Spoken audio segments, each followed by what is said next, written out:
Todos conocemos la tragedia del Titanic, pero lo que pocos conocen de esta historia es el lado B, las verdaderas razones e intereses ocultos detrás de esta fatalidad. Bienvenidos y prepárense para ser testigos del oculto.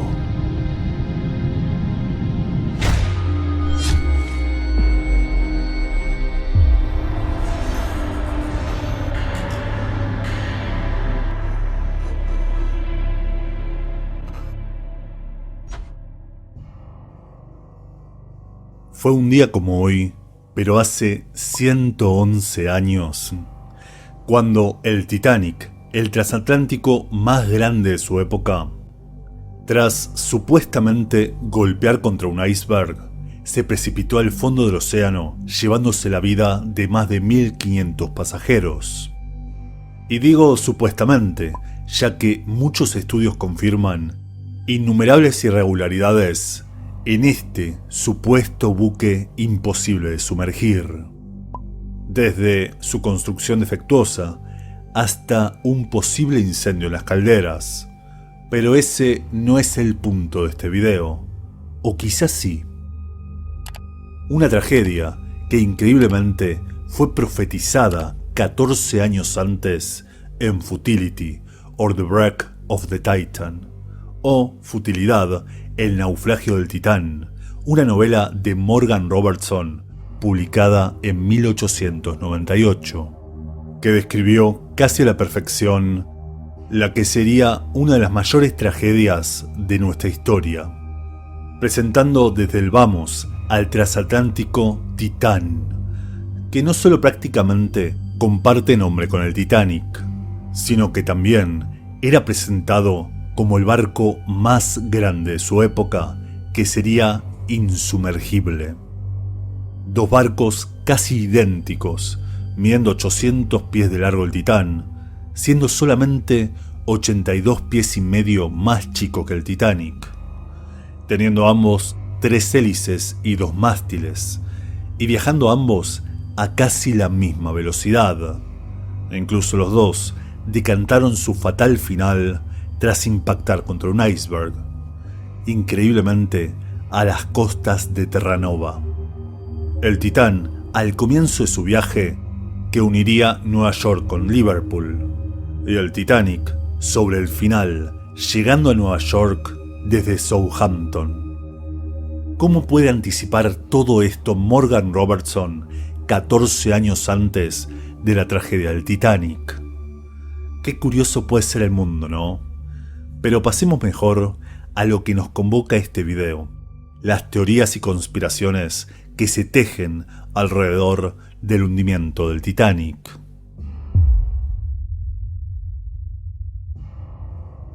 Cuenta la leyenda que los obreros católicos de la Harland and Wolff, el astillero de Belfast que construyó el Titanic, quedaron aterrados al descubrir que el número del casco del Titanic era el 390904, que, al verlo en forma espejada, formaba la palabra No Pope, una blasfemia contra el Papa que presagiaba una fatalidad. Una teoría que no tiene ningún sustento cierto, y es que el número original del Titanic era el 401, mientras que el número astillero y de junta comercial era el 131-428. Sin embargo, sí hay un trasfondo oscuro detrás de esta leyenda. Y es que, según Irish Blood, English Heart, Ulster Fry, libro de Annie Caulfield, la Harland and Wolff solo contrataba personal protestante, por lo que ningún católico habría trabajado en la construcción del Titanic, un tema que abordó con más profundidad Theodore Allen en The Invention of the White Race, donde aseguraba que los trabajadores protestantes habrían hostigado a los católicos, logrando así que solo protestantes trabajaran en la Harland and Wolff. Así, como una especie de venganza, habría nacido la leyenda del número maldito del Titanic, a través de cartas que habría recibido el historiador del Titanic, Walter Lord, en la década del 50.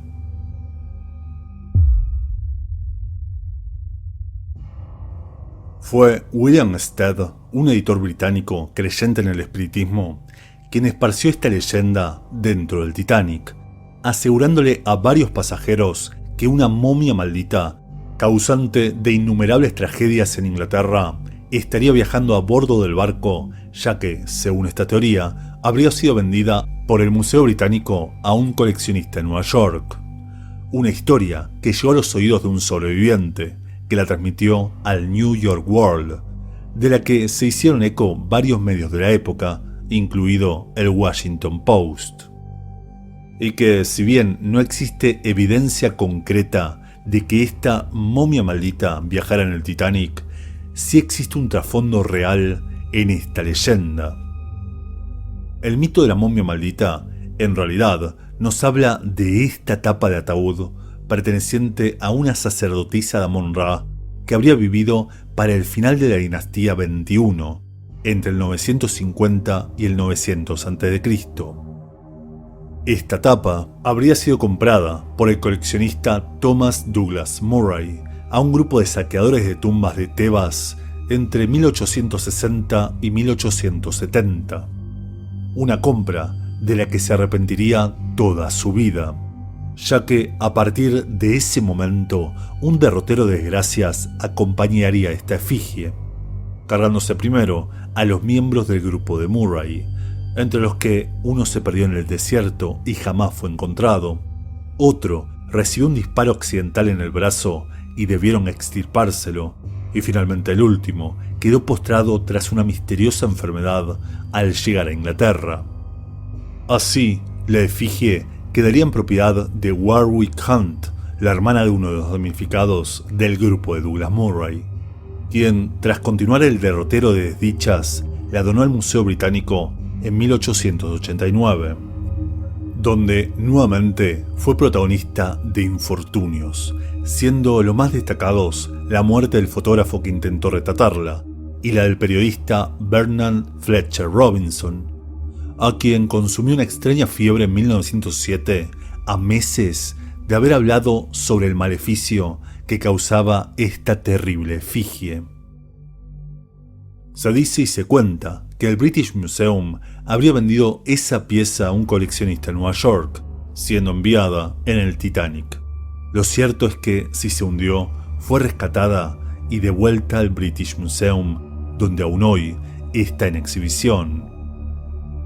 Pero a todo esto sí existe una conexión real entre Egipto y el Titanic, y cae en la figura de la sobreviviente Margaret Brown, quien durante un viaje a Egipto conoció a John Jacob Astor y su esposa durante la luna de miel, quienes le habrían comentado sobre lo magnífico que sería el Titanic.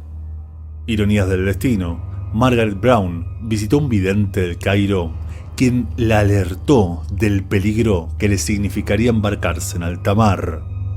Algo que, sea en el Titanic o no, Margaret Brown se vio obligada a hacer si quería regresar a Estados Unidos, por lo que decidió comprar un talismán protector de jade con forma de momia.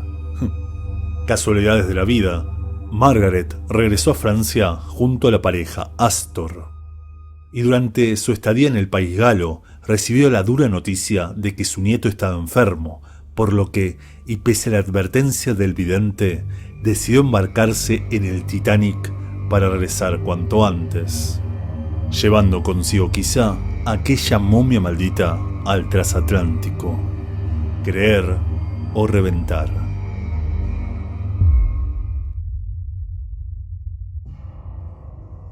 A medida que vamos avanzando sobre estas teorías, nos acercamos a las que son más probables, y quizá, aunque parezca descabellado, quien esté detrás del hundimiento del Titanic sea el ataque a traición de un submarino alemán. Si bien no se habla mucho al respecto, existen algunas pruebas que podrían confirmarlo, y todo se basa en el testimonio de algunos sobrevivientes quienes no recuerdan haber sentido el impacto contra el iceberg, ni tampoco recuerdan ningún estruendo en aquel momento.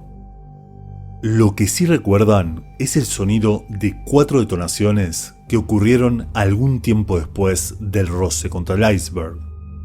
Incluso, Según el testimonio de algunos marineros que estaban en guardia en el Titanic, habrían notado durante el hundimiento la luz de un reflector a distancia a unas 5 a 6 millas que pertenecería a un barco no identificado, que permaneció expectante hasta que el Titanic se hundió a eso de las 2 de la mañana.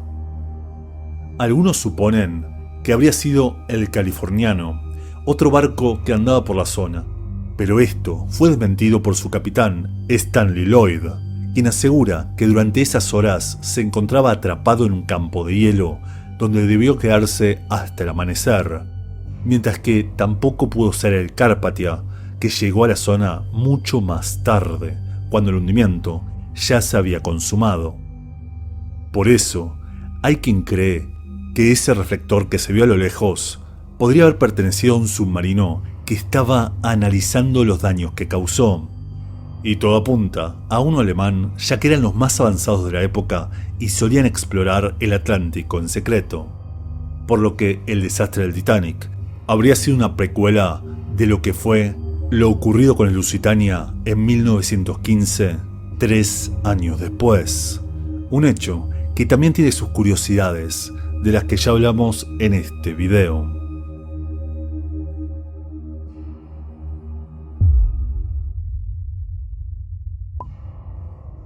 Esta es quizá la teoría más conocida y probablemente la más cierta de todas. Y es que en los astilleros de la Harland Wolff, además del Titanic, se habría construido su hermano mayor, el Olympic, que en 1911, curiosa fecha, se estrelló contra un buque de guerra quedando gravemente dañado. Un incidente que tras la investigación se descubrió que la culpa sería del Olympic y por eso la aseguradora no cubrió los gastos. Así como relata Rodin Garner en su libro Titanic, The Ship That Never Sank, o El barco que jamás se hundió, se cuenta que el Olympic recibió un lavado de cara haciéndolo pasar por el Titanic, y así, tras un hundimiento premeditado, la White Star Line, dueña de las embarcaciones, finalmente cobraría el seguro consumando su venganza. Una conspiración que se vuelve mucho más profunda con lo que veremos en el siguiente punto.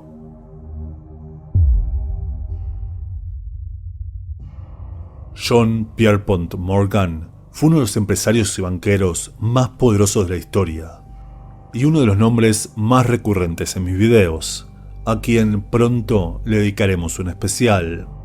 Pero lo que debemos saber en este punto es que JP Morgan era dueño de la International Mercantile Marine Company, la compañía de mercadería naval, dueña a su vez de la White Star Line y por tanto quien financió la construcción del Olympic, el Titanic y el Britannic, su hermano menor.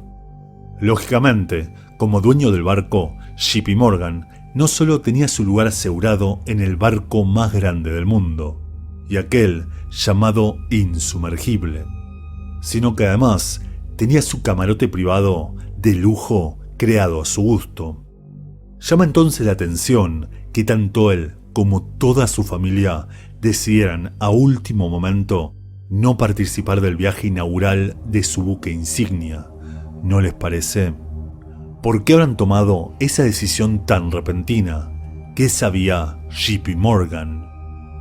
Lo más curioso al respecto es que dentro del barco viajaban 3 de las personalidades más influyentes del mundo por aquel entonces. El magnate de minería y metalurgia Benjamin Guggenheim, el importante empresario y dueño de los almacenes Macy's Isidor Straus, y el ya mencionado John Jacob Astor IV, bisnieto del primer millonario de los Estados Unidos, militar, exitoso emprendedor inmobiliario y la persona más rica del mundo en ese momento. 3 personalidades que, según se cuenta, se oponían a los planes de JP Morgan y encontraron su final tras la tragedia del hundimiento del Titanic. Y así, un año después, y como vimos en este video, los clanes Rockefeller, Rothschild y Morgan lograron instalar la Reserva Federal, el ente privado que controla la economía de los Estados Unidos y por tanto la de todo el mundo. ¿Qué opinan? ¿El hundimiento del Titanic habrá sido culpa del azar o el producto de la intervención de una mano negra? Muchas gracias por su atención y nos vemos en el siguiente.